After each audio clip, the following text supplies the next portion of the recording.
ನಂತರ ವೃಷಭ್ ಮಾತಾಡಿ, ದೇವರ ಹತ್ರ ಏನು ಬೇಡಿಕೊಂಡೆ? ನಾನು ಯಾಕೆ ಹೇಳಲ್ಲ. ಹಾಗೆಲ್ಲ ಯಾರ ಮುಂದೆನೂ ಹೇಳಬಾರ್ದು. ನಾನು ಹೇಳ ನನಗೆ ಏನು ಆಗಬಾರ್ದು ಅಂತ ಬೇಡಿಕೊಂಡಿರ್ತೀಯ, ಕರೆಕ್ಟ್ ಅಲ್ವಾ? ಏನೂ ಇಲ್ಲ, ನಿಂಗೇನಾದರೆ ನನಗೇನು? ಮತ್ತು ಕುಂಕುಮ ಯಾಕೆ ನನ್ನ ಕಡೆ ಹಚ್ಚಿಸ್ಕೊಂಡೆ? ದಾರಿ ಯಾಕೆ ಕಟ್ಟಿದೆ? ನೀವು ಸುಮ್ಮನೆ ಡ್ರೈವ್ ಮಾಡಿ, ನೀ ಆನ್ಸರ್ ಕೊಡು. ಹೌದು, ಹಾಗೆ ಬೇಡಿಕೊಂಡೆ. ಅಷ್ಟು ಭಯ ಇದೆ ನನಗೆ. ಅಲ್ಲೇನೋ ಅವರು ಒಳ್ಳೆಯವರಿದ್ರು, ನಾನು ತಪ್ಪು ತಿಳಿಲಿಲ್ಲ. ಆದರೆ ನಿಮ್ಮನೇಲನ್ನು ಹಾಗೇ ಆದರೆ ಅದು ಬೇಡ, ನೆನಪಿಸ್ಕೊಳ್ಳೋಕ್ಕೂ ಬೇಡ. ಮತ್ತೆ ಕಣ್ಮುಚ್ಚಿ ಕುಳಿತಾಗ ನಿಂಗೇನು ಅನಿಸುತ್ತೆ? ಆಕ್ಸಿಡೆಂಟ್ ಅಂತ ಅನಿಸುತ್ತಾ? ಅಥವಾ ಯಾರಾದರೂ ಶತ್ರುಗಳು ಇದ್ದಾರಾ ಸಂಚಿತ್ಗೆ, ಅಥವಾ ನಿಂಗೆ? ಅದು ಯಾಕೆ ಹಾಗೆ ಕೇಳ್ತೀರಾ? ನಂಗೆ ಗೊತ್ತು, ಯಾರು ಶತ್ರುಗಳು ಇಲ್ಲ. ಮತ್ತು ಅವರ ಬಗ್ಗೆ ಅಷ್ಟೊಂದು ಗೊತ್ತಿಲ್ಲ. ಒಂದು ಸರಿ ಮನೆಗೆ ಬಂದಿದ್ರು, ಫೋನ್ನಲ್ಲಿ 6-7 ಬಾರಿ ಮಾತನಾಡಿದಷ್ಟೇ. ನಿಮ್ಗೆ ಯಾಕೆ ಈ ರೀತಿ ಅನಿಸಿತ್ತು? ನನ್ನ ಮದುವೆ ಆದವರ ಗತಿನೇ ಅಂತ. ಹೌದು, ನೀವು ಕೇಳ್ತಾ ಇಲ್ಲ, ಅಷ್ಟು ಹಠ ಮಾಡ್ತಿದ್ದೀರಾ. ಏನು ಆಗೋಲ್ಲ ಅನ್ನುವ ನಂಬಿಕೆ ನನಗಿದೆ ಎನ್ನುತ್ತಾ ಕಾರು ನಿಲ್ಲಿಸಿದಾಗ, ಯಾಕೆ ಕಾರು ನಿಲ್ಲಿಸಿದ್ರಿ? ಮುಂದೆ ಎಲ್ಲರೂ ವೆಹಿಕಲ್ ನಿಲ್ಲಿಸಿದ್ದಾರೆ. ಏನಾಗಿದೆ? ತಡಿ, ಒಂಚೂರು ಕೆಳಗಿಳಿದು ನೋಡಿ ಬರ್ತೀನಿ ಎನ್ನುತ್ತಾ ಇಳಿಯುವಾಗ ಮುಂದಿನ 2 ವೀಲರ್ ಸವಾರ, ಇಳಿಬೇಡಿ, ಮುಂದೆ ಆನೆಗಳ ಹಿಂಡು ಹೋಗ್ತಿದೆ, ಗ್ಲಾಸ್ ಕ್ಲೋಸ್ ಮಾಡಿ ಸುಮ್ಮನಿರಿ, ಹೋಗೋವರೆಗೂ ಸೌಂಡ್ ಮಾಡಬೇಡಿ ಎನ್ನುವಾಗ ವಾಪಸ್ ಕಾರಲ್ಲಿ ಕುಳಿತು ಗ್ಲಾಸ್ ಎಲ್ಲ ಹಾಕುವರು. ನಂತರ ಕಾರ್ ಟಾಪ್ ಓಪನ್ ಮಾಡಿ ನೋಡಬೇಕೆಂದು ಎದ್ದು ನಿಲ್ಲುವಾಗ ಪಾರು ವೃಷಭ್ ಕೈ ಹಿಡಿದು ಜಗ್ಗಿ, ಬೇಡ, ಬನ್ನಿ, ಇಲ್ಲಿ ಕುಳಿತುಕೊಳ್ಳಿ, ನೀವು ಏನಾದರೂ ಆದರೆ. ವೃಷಭ್ ಕೆಳಗೆ ಕುಳಿತು ಅವಳ ಮುಖ ನೋಡಿದಾಗ ಪಾರುಗೆ ಭಯವಾಗಿ ಮುಖವೆಲ್ಲ ಬೆವರುವಾಗ ವೃಷಭ್, ಕೈ ಬಿಡು, ಇಲ್ಲೇ ಕೂಡ್ತೀನಿ ಎಂದಾಗ ಸಾರಿ ಹೇಳುತ್ತಾ ಕೈ ಬಿಟ್ಟಾಗ ಪಾರುಗೆ ಕರ್ಚಿಪ್ ಕೊಟ್ಟು, ತಗೋ, ಮುಖ ಒರೆಸ್ಕೊ, ಏನಾಗೋಲ್ಲ, ಯಾಕೆ ಭಯ, ಧೈರ್ಯವಾಗಿರು. ಅವನ ಮುಖ ನೋಡಿದಾಗ ಕಣ್ಣಲ್ಲಿ ಧೈರ್ಯ ಹೇಳಿದಾಗ ಕರ್ಚಿಪ್ ಪಡೆದು ಮುಖ ಹೊರೆಸಿಕೊಳ್ಳುವಳು. ನಂತರ ಸ್ವಲ್ಪ ಹೊತ್ತಿಗೆ ಆನೆಗಳು ಹೊರಟ ಮೇಲೆ ಕಾರ್ ಸ್ಟಾರ್ಟ್ ಮಾಡಿ ಹೊರಡುವನು. ಆಗ ಪಾರು ನಿಡಿದಾದವು ನಿಟ್ಟಿಸಿರು ಬಿಟ್ಟು ನೆಮ್ಮದಿಯಿಂದ ಕೂಡುವಳು. ಯಾಕೆ ಭಯ? ಪಕ್ಕದಲ್ಲಿ ನಾ ಇಲ್ವಾ? ಅದಕ್ಕೆ ಭಯ. ನಿಮ್ಗೇನಾಗುತ್ತೋ ಅಂತ. ಮೊದಲೇ ಆನೆ ಕೋಪ ತುಂಬ ಭಯಂಕರ. ಅವಳ ಮುಖ ನೋಡಿ ನಕ್ಕು, ನಿನ್ನ ಕೋಪ ಅದಕ್ಕಿಂತ ಭಯಂಕರ, ಅದು ಗೊತ್ತಿಲ್ವಾ? ನಾ ಎಲ್ಲಿ ಕೋಪ ಮಾಡ್ಕೊಳ್ತೀನಿ, ಹಠ ಮಾಡ್ತೀನಿ. ಕೋಪ ಬರಲ್ವಾ ನಿಂಗೆ?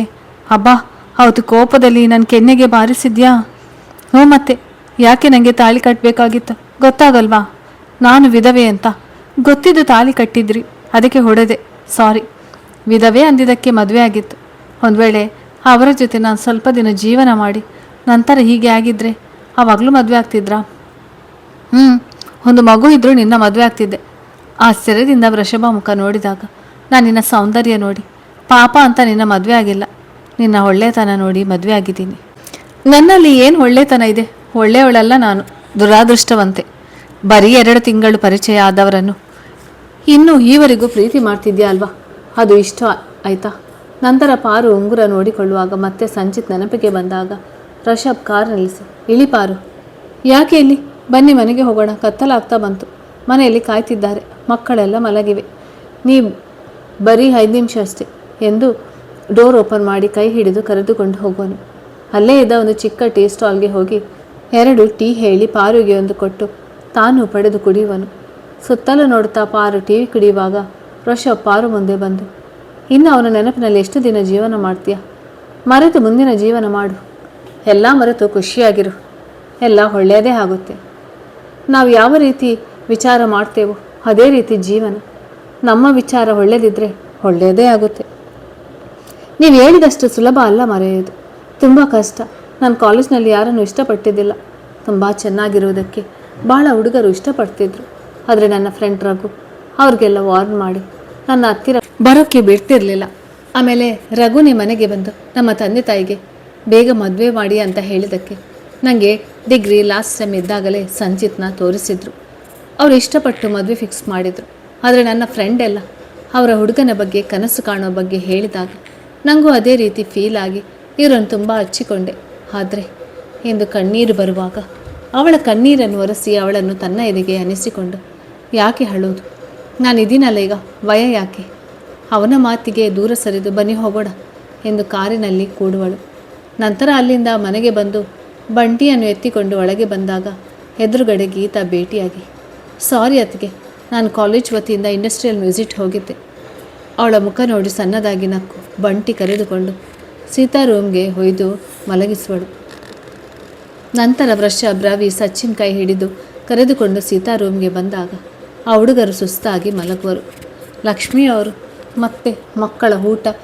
ಅಮ್ಮ ಅಲ್ಲೇ ಸಾಯಂಕಾಲ ಊಟ ಮಾಡಿದ್ವಿ, ಆಮೇಲೆ ಎದ್ರೆ ಹಾಲು ಕುಡಿಸಿ, ಈಗ ನಾವಿಬ್ಬರು ಫ್ರೆಶ್ ಆಗಿ ಬರ್ತೀವಿ, ಊಟ ಮಾಡ್ತೀವಿ ಎಂದು ಹೇಳಿ ತಮ್ಮ ರೂಮಿಗೆ ಹೋಗುವರು.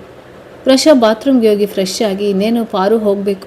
ಅಷ್ಟರಲ್ಲಿ ಪಾರುಗೆ ಡಿಕ್ಕಿ ಹೊಡೆದು ಅವಳ ಸೀರೆ ನೆರಿಗೆ ಮೇಲೆ ಕಾಲಿಟ್ಟು ಎಲ್ಲ ನೆರಿಗೆಗಳು ಬಿಚ್ಚಿದಾಗ ಪಾರು ಕೋಪದಿಂದ ವೃಷಭ್ ಮುಖ ನೋಡಿದಾಗ, ಮೊದಲು ಸೀರೆ ಸಂಭಾಳಿಸು, ಆಮೇಲೆ ನನಗೆ ಲುಕ್ ಕೊಡುವೆ ಅಂತೆ. ಹಯಮ್ಮ ಯಾವನ ಕಂಡು ಹಿಡಿದಾನೋ ಈ ಸೀರೆನ, ಹೇಗೆ ನೆರಿಗೆ ಮಾಡುವುದು ಏನೋ ಎಂದು ಸಾವಕಾಶವಾಗಿ ನೆರಿಗೆ ಮಾಡುವಾಗ ವೃಷಭ ಬಾಗಿಲು ಹಾಕಿ ಬಂದು ಅವಳ ಕೈಯಲ್ಲಿರುವ ಸೀರೆ ಹಿಡಿದು ತಾನೇ ನೆರಿಗೆ ಮಾಡುವಾಗ, ಅಯ್ಯೋ ಕೊಡಿ ನೀವು, ನಿಮ್ಗೇನು ಬರುತ್ತೆ, ನಾ ಹೇಗಾದರೂ ಮಾಡ್ಕೊಳ್ತೀನಿ, ಬರುತ್ತೆ ಈಗ ಮಾಡ್ತೀನಿ ನೋಡು ಎನ್ನುತ್ತಾ ನೆರಿಗೆ ಮಾಡಿ ತಗೋ ಎಂದು ಕೊಟ್ಟಾಗ ಅವನ ಮುಖ ನೋಡಿದಾಗ, ಇದು ಕರೆಕ್ಟಾಗೇ ಇದೆ, ನಾಳೆ ನಿಮ್ಮನೆಗೆ ಹೋಗಿ ಡ್ರೆಸ್ ತರ್ತೀನಿ, ನಿನ್ನ ಗೋಳು ನೋಡೋದಕ್ಕೆ ಆಗ್ತಾ ಇಲ್ಲ, ಡ್ರೆಸ್ ಸೈಜ್ ಹೇಳು ಅಂದರೂ ಅದಕ್ಕೂ ರೆಡಿ ಇಲ್ಲ ಎನ್ನುತ್ತಾ ಬಾಗಿಲು ತೆರೆಯುವಾಗ ಗೀತಾ ಬಾಗಿಲ ಬಳಿ ನಿಂತಾಗ, ಯಾಕೆ ಊಟಕ್ಕೆ ಕರೆಯೋಕ್ಕೆ ಬಂದ್ಯಾ, ನಡಿ ಬರ್ತಾ ಇದ್ದೀವಿ, ಅವಳಿನ್ನೂ ಫ್ರೆಶ್ ಆಗಿಲ್ಲ ಎನ್ನುತ್ತಾ ಹೋಗುವನು. ಆಗ ಗೀತಾ ಒಳಗೆ ಬಂದು, ಅದಕ್ಕೆ ಈ ಡ್ರೆಸ್ ತಗೊಳ್ಳಿ, ಇವತ್ತು ಅಮ್ಮ ಅಕ್ಕ ನಿಮಗೆ ಡ್ರೆಸ್ ತಂದಿದ್ದಾರೆ, ಇದರಲ್ಲಿ ಒಂದನ್ನು ಹಾಕ್ಕೊಳ್ಳಿ. ಹಬ್ಬ ತುಂಬ ಥ್ಯಾಂಕ್ಸ್, ನಿಮ್ಮ ಹೆಸರು ಗೀತಾ ಅಂತ ಅದಕ್ಕೆ, ಏನು ಓದ್ತಾ ಇರೋದು? MBA ಮಾಡ್ತಿದ್ದೀನಿ, ಫೈನಲ್ ಇಯರ್. ಸರಿ ಎಂದು ಕಿರುನಗೆ ಬೀರಿ ಫ್ರೆಶ್ ಆಗಿ ಡ್ರೆಸ್ ಹಾಕಿ ಊಟಕ್ಕೆ ಬರುವಳು. ವೃಷಭ್ ಅವಳ ಡ್ರೆಸ್ನಲ್ಲಿ ನೋಡಿ, ಮತ್ತು ಈ ಡ್ರೆಸ್ ಹೇಗೆ ಬಂತು? ಆಗ ಲಕ್ಷ್ಮಿ, ನಾನು ಸೀತಾ ಇವತ್ತು ಮಾರ್ಕೆಟ್ಗೆ ಹೋಗಿದ್ವಿ, ಅಲ್ಲಿಂದಲೇ ತಂದ್ವಿ, ಯಾಕೆ ಇಷ್ಟ ಆಗಲಿಲ್ವಾ? ಆಗಲ್ಲಮ್ಮ, ಎರಡು ಸೀರೆಯಲ್ಲಿ ಗೋಳಾಡೋದು ನೋಡೋಕ್ಕೆ ಆಗ್ತಿಲ್ಲ, ಅದಕ್ಕೆ. ಆಗ ಸೀತಾ, ಎಲ್ರಿಗೂ ಸೀರೆ ರೂಢಿ ಇರೋಲ್ಲ, ಪಾರು ನೀನು ಚೂಡಿನೇ ಹಾಕು, ಅದರಲ್ಲಿ ಚೆನ್ನಾಗಿ ಕಾಣ್ತೀಯ. ಹ್ಞೂ ಅಕ್ಕ ಎಂದು ಅಲ್ಲಿಂದ ಎದ್ದು ರೂಮ್ಗೆ ಹೋಗುವಳು. ನಂತರ ವೃಷಭ್ ಜೊತೆ ಮಾತಾಡಿ, ಏನೋ ಹೇಗಿದ್ದಳು, ನಿನ್ನ ಜೊತೆ ಚೆನ್ನಾಗಿ ಮಾತನಾಡಿದ್ಲಾ? ಹೋಗ್ತಾ ಕೋಪದಲ್ಲೇ ಇದ್ಲು, ಮತ್ತು ಅವರ ತಂದೆ ತಾಯಿ ಜೊತೆ ಮಾತನಾಡಿದ ನಂತರ ಚೆನ್ನಾಗಿ ಮಾತನಾಡಿದ್ಲು. ಅವಳಿಗೆ ನನಗೆ ಏನೋ ಆಗುತ್ತೋ ಅನ್ನೋದೇ ಭಯ ಇದೆ, ಸ್ವಲ್ಪ ದಿನ ಹೋಗಬೇಕು ಅಂದರೆ ಬದಲಾವಣೆ ಕಾಣ್ಬೋದು. ಪಾಪು ಅವಳಿಗೆ ಯಾವುದೇ ರೀತಿ ತೊಂದರೆ ಕೊಡಬೇಡ, ತುಂಬ ಭಯದಲ್ಲಿದ್ದಾಳೆ. ಹೌದಮ್ಮ, ಅದನ್ನೇ ಹೇಳ್ತಾ ಇದ್ಲು, ಭಯದಲ್ಲೇ ನನ್ನ ಜೀವನ ಅಂತ ಹೇಳ್ತಾ ಇದ್ಲು. ಸರಿಮಾ ಎಂದು ಹೇಳಿ ರೂಮಿಗೆ ತೆರಳುವನು. ಅಲ್ಲಿಗೆ ಬಂದಾಗ ಪಾರು ಆಗಲೇ ಮಲಗಿರುವುದನ್ನು ನೋಡಿ ತಾನೇ ಅವಳಿಗೆ ಒದಿಸಿ ಪಕ್ಕದಲ್ಲಿ ಬಂದು ಮಲಗುವನು. ಸ್ವಲ್ಪ ಹೊತ್ತಿನ ಬಳಿಕ ಪಾರು ತುಂಬ ಒದ್ದಾಡುವಾಗ ವೃಷಭ ಗಮನಿಸಿ ಅವಳ ಪಕ್ಕದಲ್ಲಿ ಮಲಗಿದಾಗ ಮುದುಡಿಯಾಗಿ ಅವನಿಗೆ ಅಂಟಿಕೊಂಡು ಮಲಗುವಳು. ಅವನು ಬಳಸಿಕೊಂಡು ಮಲಗುವನು.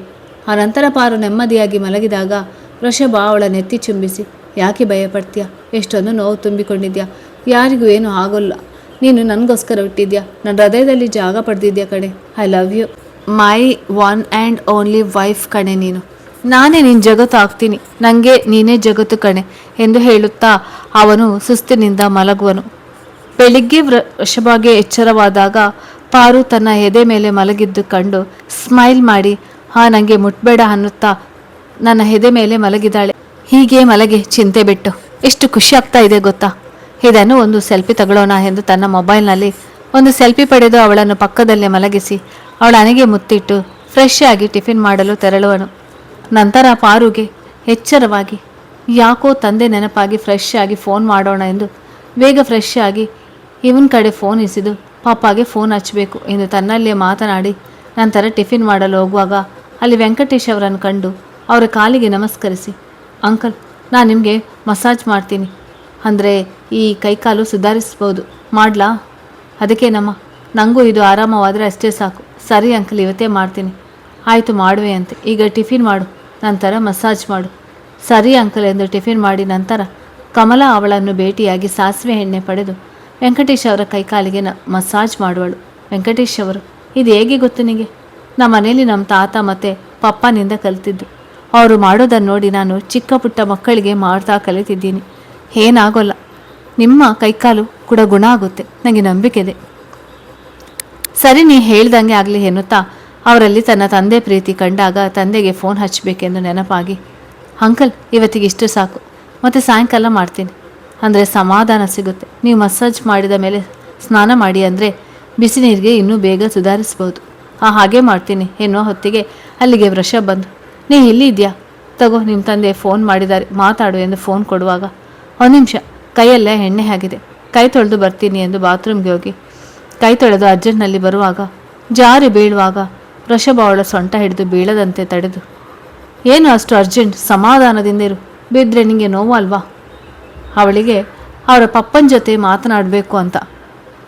ಆ ಅರ್ಜೆಂಟ್ನಲ್ಲೇ ಬೀಳ್ತಿದ್ಲು. ಫೋನ್ ತಗೋ, ಮಾತಾಡು, ಹೋಗು ಪಾರು. ಅವನ ಹಾಗೆ ಎಲ್ಲದಕ್ಕೆ ಬೈಯೋದೆ. ನಾನು ಎಲ್ಲಿ ಬೈದೆ, ಹುಷಾರಾಗಿ ಇರು ಅಂದೆ. ಅದು ತಪ್ಪ ಎನ್ನುವಾಗ ಇವರ ಮಾತಿಗೆ ಕಿವಿಗೊಡದೆ ಫೋನ್ ಪಡೆದು ತನ್ನ ರೂಮಿಗೆ ಓಡುವಳು. ನಂತರ ವರ್ಷ ಅವಳು ಹೋದ ದಿಕ್ಕನ್ನು ನೋಡುವಾಗ ಅವಳಿಗೆ ಒಂದು ಫೋನ್ ಕೊಡಿಸೋಕ್ಕೆ ಆಗೋಲ್ವನಿಗೆ?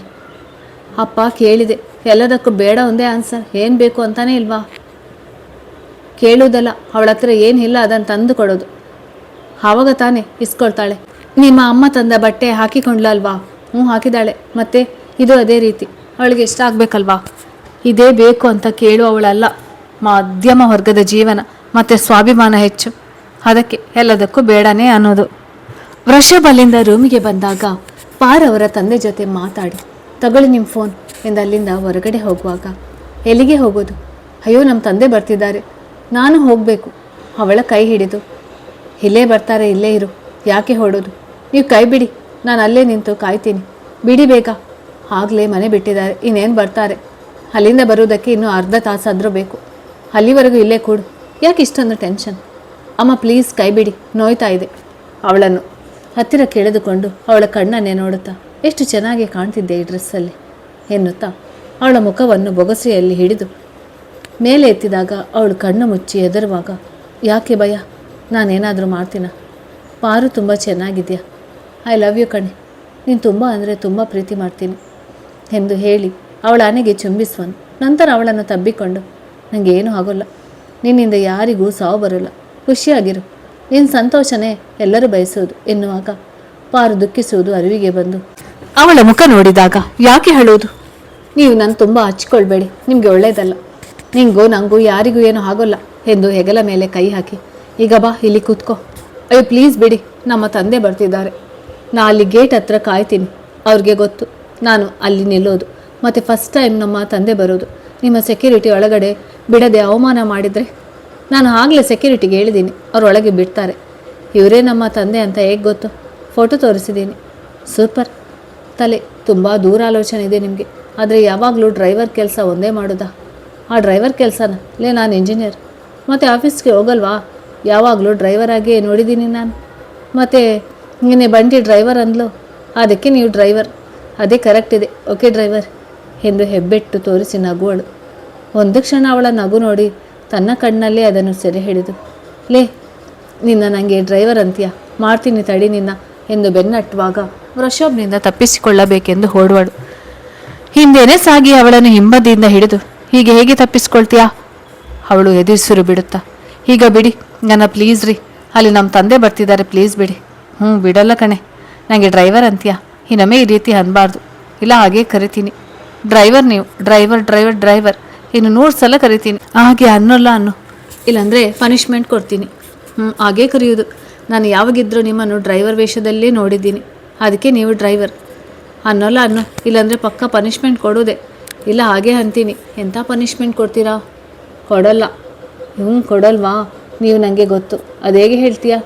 ನನಗೆ ನೀವು ಕೊಡೋದಕ್ಕೆ ಇಷ್ಟಪಡೋಲ್ಲ. ನೀವು ನೋವು ಕೊಡುವ ಪನಿಷ್ಮೆಂಟ್ ಅಲ್ಲ ಅದು. ಮತ್ತೆ ಎಂಥ ಪನಿಷ್ಮೆಂಟ್? ಈಗ ಕೊಡ್ತೀನಿ ನೋಡು ಎಂದು ಅವಳನ್ನು ತನ್ನ ಕಡೆ ತಿರುಗಿಸಿ ಅವಳ ಮುಖ ಬೊಗಸೆಯಲ್ಲಿ ಹಿಡಿದು ಹೆಬ್ಬೆಟ್ಟಿನಿಂದ ಅವಳ ತುಟಿ ಸವರಿ, ಇಲ್ಲಿ ಮುತ್ತು ಕೊಡ್ತೀನಿ, ಇದೇ ಪನಿಷ್ಮೆಂಟ್ ಕೊಡ್ಲಾ? ಅವನನ್ನು ದೂಡಿ ಅಲ್ಲಿಂದ ಹೊರಗಡೆ ಗೇಟ್ ಹತ್ತಿರ ಬರುವಳು. ಆಗ ವೃಷಭ್ ಅಲ್ಲೇ ಬೆಡ್ ಮೇಲೆ ಮಲಗಿ, ಪಾರು ಲವ್ ಯು, ನನಗೆ ಪಾರು ಸಿಕ್ಕಾಯಿತು ಎಂದು ಖುಷಿಯಿಂದ ನಗುವನು. ಇತ್ತ ಪಾರು ಗೇಟ್ ಹತ್ತಿರ ಬಂದಾಗ ಶಾಂತಪ್ಪ ಅವರು ಅದೇ ಟೈಮ್ಗೆ ಗೇಟ್ ಹತ್ತಿರ ಕಂಡಾಗ ಅವರ ನೋಡಿ ಅಳುತ್ತಾ ತಂದೆಯನ್ನು ತಬ್ಬಿಕೊಳ್ಳುವಳು. ಯಾಕೆ ಹೇಳೋದು? ಏನಾಗಿದೆ ಈಗ? ನೀ ಖುಷಿಯಿಂದ ಇರಬೇಕು, ಅದನ್ನಷ್ಟೇ ಬಯಸ್ತೀನಿ. ಮತ್ತೆ ಅಮ್ಮ ಬರಲಿಲ್ವಾ? ಅವಳಿಗೆ ಜನಗಣತಿ ಡ್ಯೂಟಿ ಹಾಕಿದ್ದಾರೆ, ಮತ್ತೊಮ್ಮೆ ಬರ್ತಾಳೆ. ಅವಳది ಯಾವಾಗಲೂ ಇದೆ ಗೋಳು, ಮಗಳಿಗಿಂತ ನೌಕರಿನೇ ಹೆಚ್ಚು. ನನ್ನ ಬಟ್ಟೆ ತಂದಿದ್ದೀರಾ? ಪಾರು, ಎಲ್ಲ ಬಟ್ಟೆ ತಂದಿದ್ದೀನಿ. ಮತ್ತೆ ಈ ಫೋನ್ ತಗೋ, ನಿನ್ನ ಫ್ರೆಂಡ್ ರಘು ಕಾಲ್ ಮಾಡಿದ್ದ ನೋಡು, ಆಮೇಲೆ ಅವನ ಜೊತೆ ಮಾತಾಡು. ಪಪ್ಪ. ಆಗ ಅಲ್ಲಿಗೆ ವೃಷಭ್ ಲಕ್ಷ್ಮಿ ಅವರು ಬಂದು, ವೃಷಭ್ ಮಾತಾಡಿ, ಅಲ್ಲೇ ತಂದೆ ಮಗಳು ಮಾತನಾಡ್ತೀರಾ? ಪಾರು ಒಳಗೆ ಕರೆಯಲ್ವಾ? ಕರಿತೀನಿ, ಬನ್ನಿ ಪಪ್ಪ, ಒಳಗೆ ಬನ್ನಿ. ಅಂಕಲ್ ಆಂಟಿ ಬರಲಿಲ್ವಾ? ಅವಳಿಗೆ ಡ್ಯೂಟಿ ಹಾಕಿದ್ದಾರೆ, ಅದಕ್ಕೆ ಬಂದಿಲ್ಲ, ಮತ್ತೊಮ್ಮೆ ಬರ್ತಾಳೆ. ಅವಳು ಯಾವಾಗಲೂ ಹಾಗೆ, ಮಗಳು ಅನ್ನೋ ಪ್ರೀತಿ ಇಲ್ಲ. ನೀವು ಬನ್ನಿ ಪಪ್ಪ ಎಂದು ಕೈ ಹಿಡಿದು ಕರೆದುಕೊಂಡು ಹೋಗುವಳು. ಶಾಂತಪ್ಪ ಅವರು ಮಗಳ ಖುಷಿ ನೋಡಿ ನಗುತ್ತಾ ಒಳಗೆ ಸಾಗುವರು.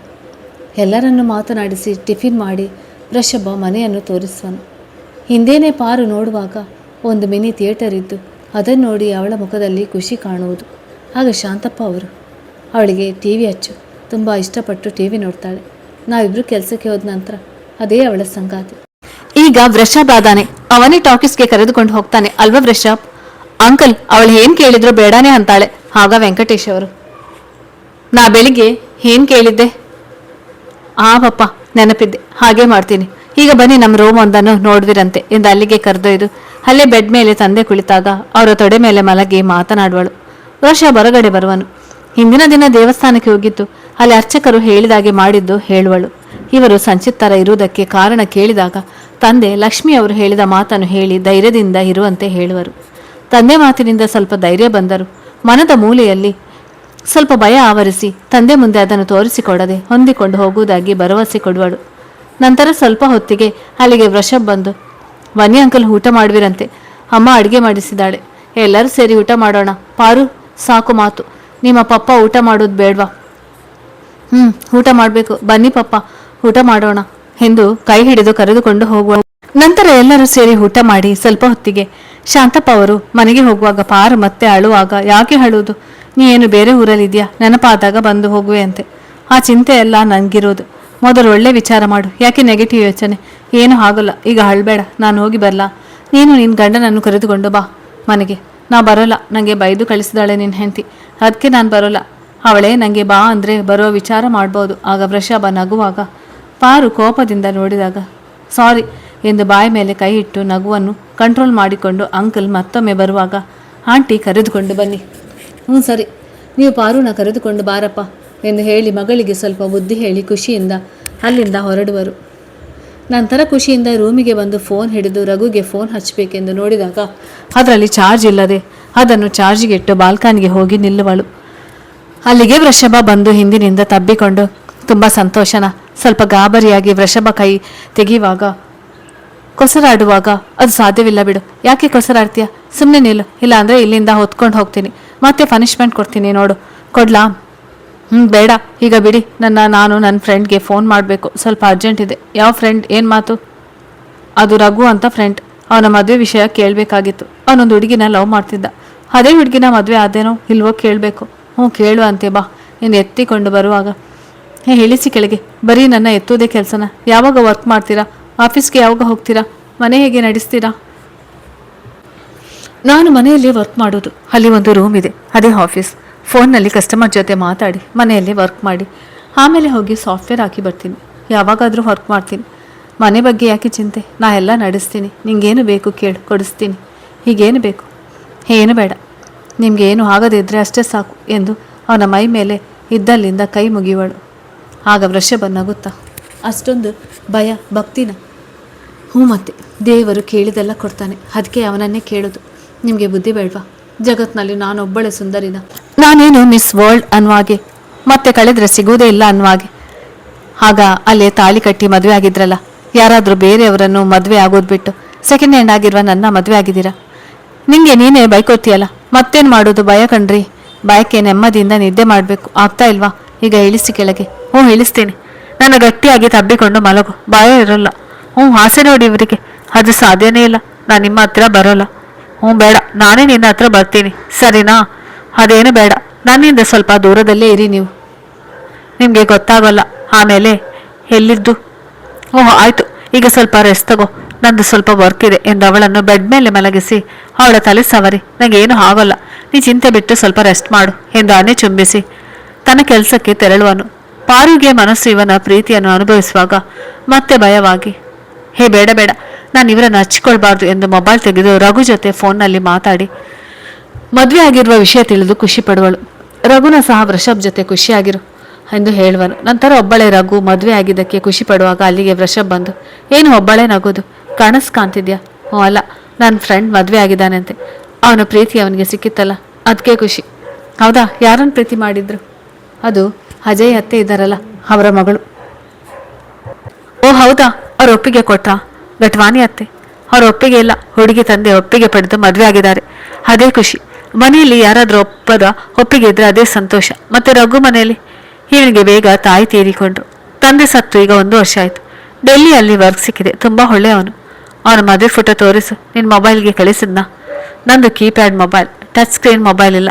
ಇದು ಪಪ್ಪದು, ಅವ್ರು ಬೇರೆ ಮೊಬೈಲ್ ತಗೊಂಡು ಇದನ್ನು ನಾ ತಗೊಂಡೆ. ಯಾಕೆ ಅಂತ ಮೊಬೈಲ್ ಬೇಕು ಅಂತ ಅನಿಸ್ಲಿಲ್ವಾ? ತಗೊಂಡು ಏನು ಮಾಡೋದು? ನನಗೆ ಅಂಥ ಮೊಬೈಲ್ ಇಷ್ಟ ಇಲ್ಲ, ಮನೇಲಿ ಇರ್ತೀನಿ, ಅಂಥದ್ದೇನು ಯೂಸ್ ಆಗೋಲ್ಲ. ಹಲೋ ಅನ್ನಕ್ಕೆ ಬಂದರೆ ಸಾಕು, ಇದು ಅಷ್ಟು ಕೆಲಸ ಮಾಡುತ್ತೆ. ಆಗ ವೃಷಭ ಅವಳ ಮುಖವನ್ನು ನೋಡುವಾಗ ಪಾರು ತಲೆ ತಗ್ಗಿಸಿ ಕೊಡುವಳು. ಅವಳ ಹತ್ತಿರ ಬಂದು ಕುಳಿತು, ಮತ್ತೇನಿಷ್ಟ ನಿನಗೆ? ಏನು ಇಲ್ಲ, ಏನು ಬೇಡ. ಏನಾದರೂ ಬೇಕಾದರೆ ಪಪ್ಪ ಅಮ್ಮ ಇದ್ದಾರಲ್ವ, ಅವ್ರು ಕೊಡಿಸ್ತಾರೆ. ಅವರ ಹತ್ರ ಏನು ಕೇಳಬಾರ್ದು ಇನ್ನು ಮುಂದೆ, ನಾನೇ ಕೊಡಿಸ್ತೀನಿ. ಅವರನ್ನು ಏನು ಕೇಳಬೇಡ, ಅದು ಒಳ್ಳೆ ಹ್ಯಾಬಿಟ್ ಅಲ್ಲ. ಅಯ್ಯೋ, ಅವ್ರಿಗೆ ನಾನು ಒಬ್ಬಳೆ ಮಗಳು, ಏನು ಕೇಳಿದರೂ ಕೊಡಿಸ್ಬೇಕು, ಅದು ಅವರ ಡ್ಯೂಟಿ, ಅದಕ್ಕೆ ಕೊಡಿಸ್ತಾರೆ. ಈಗ ನಿಂದು ಮದುವೆ ಆಗಿದೆ, ಅದಕ್ಕೆ ಅವರನ್ನು ಏನು ಕೇಳಬಾರ್ದು. ಮತ್ತು ನಿನ್ನ ಗಂಡ ಏನು ಕೊಡಿಸೋಲ್ಲ ಅಂತ ನನಗೆ ಭಯೋಲ್ವಾ? ಬಯಲಿ ಬಿಡಿ. ನಾನು ಹೇಳಿದ್ನ ಅವರಿಗೆ ನಿಮ್ಮ ಜೊತೆ ಮದುವೆ ಮಾಡಿಸುವಂತ. ಇನ್ನು ಅಜಯ್ ಜೊತೆ ಒಮ್ಮೆ ಮಾತಾಡಬೇಕು, ಅವನಿಗೂ ತರಾಟೆಗೆ ತಗೋಬೇಕು. ನೀವು ಯಾಕೆ ನನಗೆ ತಾಳಿ ಕಟ್ಟಿದ್ದು? ಇದೊಂದು ದೊಡ್ಡ ಸಮಸ್ಯೆ ಆಗಿದೆ ನನಗೆ. ಯಾರೂ ನಿನ್ನ ಜೊತೆ ಮದುವೆ ಮಾಡಿಸ್ಬೇಕು ಅಂತ ಪ್ಲ್ಯಾನ್ ಮಾಡಿದ್ದಿಲ್ಲ, ಅದು ಆಕಸ್ಮಿಕವಾದದ್ದು. ನನಗೂ ಸಹ ಅವತ್ತೇ ನೀನು ಮದುವೆ ಆಗ್ತೀನಿ ಅಂತ ಗೊತ್ತಿದ್ದಿಲ್ಲ, ಆದರೆ ನಿನ್ನ ಇಷ್ಟಪಟ್ಟಿದ್ದೆ. ಆಮೇಲೆ ನಿನ್ನ ಒಪ್ಪಿಗೆ ಪಡೆದೇ ಮದುವೆ ಆಗಬೇಕು ಅಂತ ಮಾಡಿದ್ದೆ.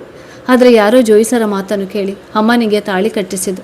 ಅದಕ್ಕೆ ನಿನ್ನ ಕಡೆಯಿಂದ ಅವತ್ತು ಕೆನ್ನೆಗೆ ಬಾಸುಂಡಿ ಬಿತ್ತು ಎಂದು ಕೆನ್ನೆ ಮುಟ್ಟಿಕೊಂಡು ಹೇಳಿದಾಗ ಪಾರು ನಗುತ್ತಾ, ನಿಮಗೆ ಬೇಕಾಗಿತ್ತಾ ತಾಳಿ ಕಟ್ಟೋದು? ಅದಕ್ಕೆ ನಿಮ್ಮ ಕೆನ್ನೆ ಪೆಟ್ಟು ತಿಂತು, ಪಾಪ ಅಲ್ವಾ? ಅದಕ್ಕೆ ಔಷಧಿ ಕೊಡಿ. ಎಂಥ ಔಷಧಿ? ಈಗೆಲ್ಲ ಕಡಿಮೆ ಆಗಿದೇನು? ಏನು ನೋವು ಇಲ್ಲ, ಆದರೂ ನಿಮಗೆ ಕೋಪ ಇಲ್ವಾ ನನ್ನ ಮೇಲೆ? ಕೋಪ ಯಾಕೆ? ಅದು ಕಾಮನ್, ನಂದು ತಪ್ಪಿದೆ. ನಿನ್ನ ಒಪ್ಪಿಗೆ ಇಲ್ಲದೆ ನಿನ್ನ ಮದುವೆ ಆಗಬಾರ್ದಿತ್ತು, ಆದರೆ ಅಮ್ಮನ ಬಲವಂತಕ್ಕೆ ತಾಳಿ ಕಟ್ಟಿದೆ. ಸಾರಿ, ಆದರೆ ನಿನ್ನ ಜೀವನ ಪೂರ್ತಿ ತುಂಬ ಚೆನ್ನಾಗಿ ನೋಡಿಕೊಳ್ಳುವೆ.